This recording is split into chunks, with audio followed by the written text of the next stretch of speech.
What's up, YouTube? T Movies here. Now it's of course January, meaning lots of new films set this month. So I'm going to be doing my top 10 most anticipated movies coming in January. Yeah, January can usually be the dumpster ground for movies and stuff like that, but there are some interesting films that have caught my attention that I am actually interested in that is coming out this month. So with that being said, here are my top 10 most anticipated movies coming out in the month of January.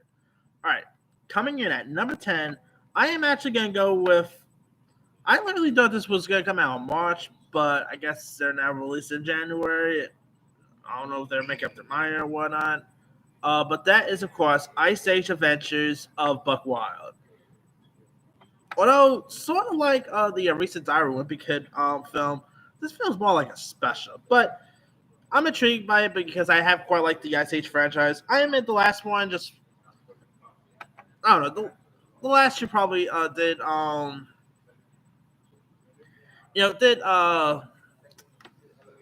did fade down, but I thought the trailer that they dropped during that D plus that the Disney Plus they looked intriguing. Now, if you guys don't know much about this film, Ice Age Adventures of Buck Wild is about Buck, Crash, and Eddie trying to keep the lost world from being overtaken by dinosaurs. Of course, Buck is being voiced by Simon Pegg, and the characters of Crash and Eddie are those like are the weasels that was in the couple of Ice Age movies. That was actually voiced by both Josh Peck and Sean William Scott. Doesn't say if they're returning or not. I mean, those two in this one did not really sound like Scott or Peck, but I don't know. I'm still looking forward to check this one out. I mean, my only question is, why the heck you give this guy a spinoff when that squirrel's been trying to get a nut for like, but not Scrat? Come on, you can't give my boy Scrat his spinoff.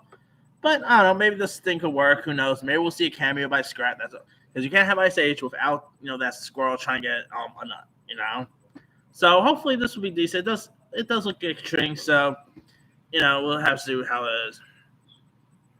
All right, coming in at number 9, I'm gonna go with a Netflix film, and that is this movie called Home Team. Now, Home Team is actually like a football-based comedy from Happy Madison. Now, this is actually a biopic film, which were 2 years after NFL head coach Sean Payton is suspended. He goes back to his hometown and finds himself reconnecting with his 12-year-old son by coaching his Pop Warner's football team. Now, this film actually has a really intriguing cast here. It actually is led by Kevin James, who's playing Sean Payton. The other let me pull up the cast list. The other cast members includes Taylor Lautner. It is really nice to see Taylor Lautner pretty much making some sort of film comeback here. We also got Rob Schneider, Jackie Sandler, who's of course Sandler's wife, Alan Covert. We also got the Old Spice guy, Isaiah Mustafa's in this. Yes, this movie is produced by Adam Sandler of all people, so it makes sense. This is from Happy Madison. It does have lots of Sandler's buddies in it. So it does say Adam Sandler's in the film, but it'll be cool to see Adam Sandler back to the football genre. Come on, how cool would it be if Adam Sandler makes a cool cameo, but as Bobby Boucher from The Water Boy? Holy cow! If Bobby Boucher makes some sort of cameo, this movie might just be the greatest Netflix film of all time. I tell you that right now. But I don't know. We'll see what happens. It does look intriguing. I love Kevin James, so we'll have to see how it is. All right. Coming in at number 8, I'm going to go with a Hulu film that I haven't even seen the trailer for, but for some reason it does sound intriguing. It's actually a Hulu film. Simply, I kid you not, this is literally the title. It's literally called Sex Appeal. Now, the reason why I had this, despite not even seeing a trailer or anything like that, Hulu has been doing really good with its comedies. Two of my favorite Hulu films last year was Vacation Friends and Plan B. Palm Springs the year before that had Andy Samberg. That was terrific. So this definitely has some potential here. Let me pull up what the film's about, though. Now, it is pretty much like a teen comedy here. And here's what it's about. A teenager with tendency towards perfectionism, who enlists her friend Lawson to help her prepare for her first time with her long distance boyfriend. So pretty much it's has a bit of American Pie feel, really. Yeah, I'm getting a bit of American Pie feel right there. Of course, this movie about high school girls. I'm not going to know any details, but I don't know. Something about this film does sound intriguing. I always do love a good, raunchy teen comedy, and the cast sounds intriguing as well. It stars the likes of Margaret Cho. You also got Jake Short, Paris Jackson, who's of course the daughter of Michael Jackson. So there's that. Sky Jackson, no relation with Michael Jackson, but of course she's passed on for what you call it, that Disney show, Jessie she was on. Hayden Setuya, who was really good in Edge of 17. Micah Adabella, I think her name is. I'm guessing this is her first feature. Uh, Fortune for Master is really hilarious. So I don't know. This actually does sound intriguing. We have of course seen these type of premises before. Someone trying to lose their virginity with their lover, etc. So this is not anything new, but it does sound like it could be really intriguing. So we'll see how it is. All right, number 7 is actually another teen-based film, but this is actually not a comedy; it's more of a drama, and that is an HBO Max film simply titled "The Fallout." Now, The Fallout is actually the directorial debut by Megan Park, who you might remember from Secret Life of an American Teenager. Not going to like Deers and HBO Max the same day. Take that for ground salt. But anyway, now the film, of course, I say it's directed by Megan Park, and here's what it's about. It's about high school student Veta endures emotional trauma after school shooting, finding her relationships forever change. Sorry, I had to lower that. There's people, walking by. Anywho, now the cast is intriguing. Here's who's in this. The film is led by Jan Ortega, who I'm going to be talking about here in a bit, and Maddie Ziegler, who is nice to see her breaking out more after her Razzie win music. I mean, of course, she's in West Side Story. I've been hearing some good things about Maddie Ziegler in The Fallout. Hopefully, she's good in this one. They did drop a teaser not last year. It does look intriguing. I mean, other cast members includes Niles Fitch. You have Chili Bones in this. Shane Lee Willie. Speaking of American Teenager. I don't know. It does look intriguing. Looks like it's gonna be intense. So I don't know. Hopefully it'll be decent. Nice to see John Ortega really breaking out from the Disney label. I mean, she's in Scream, which of course I'm going to talk about here in a bit. So this could maybe be interesting. We'll have to wait and see how this one turns out. All right. Number 6, I'm going to go with the film Belle. Now, Belle is actually a anime film, believe it or not. And here's what Belle is about. A high school student becomes a globally beloved singer after entering a fantastical world where she soon embarks on an emotional and epic quest to uncover the identity of a mysterious beast who's the run from a ruthless vigilantes. Now, this film actually premiered in Japan back in July, but it's coming to the U.S. in January. It features some interest. In the U.S. one version, it actually features the some interesting dub voice cast. That includes the likes of Chase Crawford, Hunter Schafer, who you might know as Rue from Euphoria. But this does look intriguing. It looks beautiful to watch. It is getting some Oscar love, so there's that too.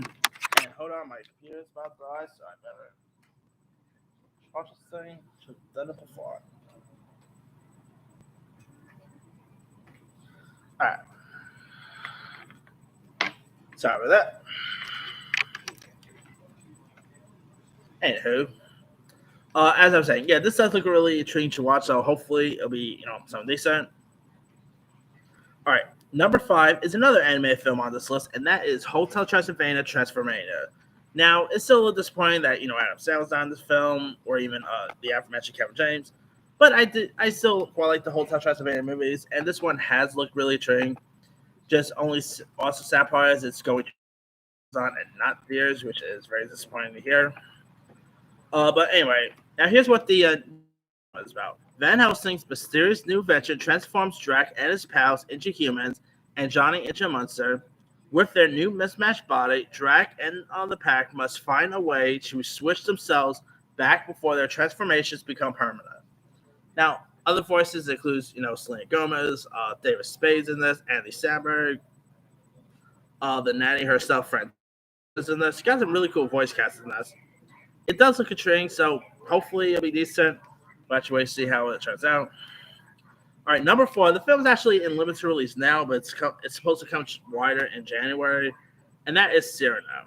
Of course, they're saying that Peter Dinklage could get an Oscar nomination for this, so that will be cool to see. Now, this is based on the iconic story of Cyrano de Bergerac, which I always mispronounce. I've always mispronounced the last name. But this does look intriguing. You got Haley Bennett, Kelvin Harris Jr. is in this. The music looks, sounds fantastic. So, I think this could be intriguing to watch. It does look interesting. So, hopefully, it'll be decent. All right, number 3. I am going to go with the 355. Now, I've been really enjoying these shows. It just only thing going for it is that it is directed by Simon Kinberg, who the last time he's directed a movie was his first feature, and that was Dark Phoenix, which I still say this should have been his first feature before Dark Phoenix, but too late with that one. Now, if you guys don't know much about this story, here's what it's about. CIA agent Mason Mace Brown, played by Jessica Chastain, joined forces with a rival German agent and a cutting-edge computer specialist and a Columbine psychologist when a top-secret weapon falls into the hands of a group of mercenaries. Together, the 4 women embark on a breakneck mission to save the world while staying one step ahead on a mysterious figure who's tracking their every move. Now, the cast list includes the likes of Lupita Nyong'o, Diane Kruger, Penelope Cruz, Sebastian Stan, Fan Bingbing, Egg Ramirez. It has a really cool cast members, so hopefully it'll be decent. It looks fun. I do love a good, female-based action movie, so hopefully this will be decent. All right, number 2 is, of course, Morbius. Now, the Spider-Man franchise has been going on, and of course I quite like the Venom movie, so I'm intrigued to check out their next villain spin-off film, and Morbius looks cool. What Spider-Man universe this takes place in is still beyond me, but Jared Leto looks great. You've got Tyrese Gibson in this. You've got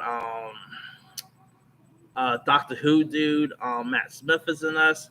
It looks intriguing, so hopefully it'll be something decent.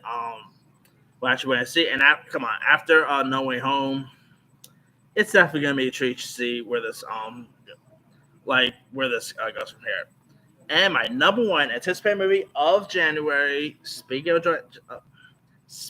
of Jenna Ortega, of course, my number 1 anticipated film of the month is obviously Scream. I mean, this is a friend. I probably could have gone with Morbius because it's a comic book film, but my anticipated film is Scream. I just love this franchise. It holds a place in my heart. I remember watching the original Scream when I was probably a little too young to be watching movies like that, but I just adore the original Scream. And of course, the other ones that followed have always been decent. Now, of course, this is not directed by Wes Craven, but they're supposed to, it's supposed to be a really decent. They're supposed to be paying tribute to Wes Craven this, so that's gonna be cool. Nice to see the original trio back, like Nate Campbell, Courtney Cox, and Dave Arquette. That's gonna be cool. With some new additions like the aforementioned Jenna Ortega, Melissa Barrera, Jack Quaid, Dylan Minnette, Sona Amar. I think that's her name. Kyle Garner. I mean, this looks so awesome. The trail. I'll be cool if we don't get a new trailer. I'm actually we've been mostly getting TV spots. We haven't really got a new official trailer yet, which I'm perfectly cool with. Just that one trailer, sign me up. So yeah, I still cannot wait to see who the killer's going to be. That's going to be interesting. Most likely, they're going to be twists and turns, big surprises. Who knows? but I'm so much pumped for Scream. It's also my anticipated horror film of the year too. So there's that. But anyway, that's pretty much it. Let me do the quick rundown. 10, Ice Age Adventures of Buck Wild. 9, Home Team. 8, Sex Appeal. 7, The Fallout. 6, Spell.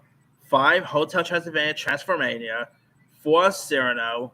3, The 355. 2, Morbius. And number 1, Scream.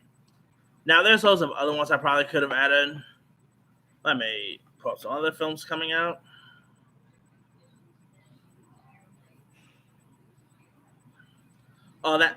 Now there's some not so looking good films as well. There's Legend of La Llorona, which looks terrible. There's that movie A Hero that could be interesting. C for Me looks really decent. Of course, Eternals is coming to the Disney Plus, so there's that. Shatter with Cameron Monaghan's coming out. Bavaria with Lucy Hale. Tragic Macbeth is actually coming to Apple Plus, so keep your eye out for that. The Tender Bar, which I already saw, comes to Amazon. Not a movie, but I'm probably still gonna watch it anyway because she, of course, just passed recent. And that is Betty White's 100-year young birthday celebration. They're actually still having that, so I'm actually gonna watch that. Just because it's Betty White, so I definitely gotta watch something Betty White on the big screen now, and I definitely got a pay tribute to just watching this and theirs. There's also the Royal Treatment with Laura Morano. That actually looks okay. I mean, the trailer was really decent. King's Daughter looks pretty terrible. Redeeming Love looks horrible. There's the Tiger Rising with Queen Latifah. That could be interesting. The Munich, The Edge of Wars comes to Netflix. There's a movie that Alyssa Milano's in coming to Netflix called Brazen. That could be interesting. Clean with Adrian Brody's coming. Woody Allen's new Rifkin's Festival, which could easily become his last movie because, yeah. Anyway, there are some other stuff coming out here and there. Obviously, the Ray Donovan movie is also coming out, so keep your eye out for that. Anyway, let me let you guys. What are some of your anticipated movies coming out in January? Drop comments below. Don't forget to like, subscribe, hit that bell for more notification. This is Tim Moves. Sign out.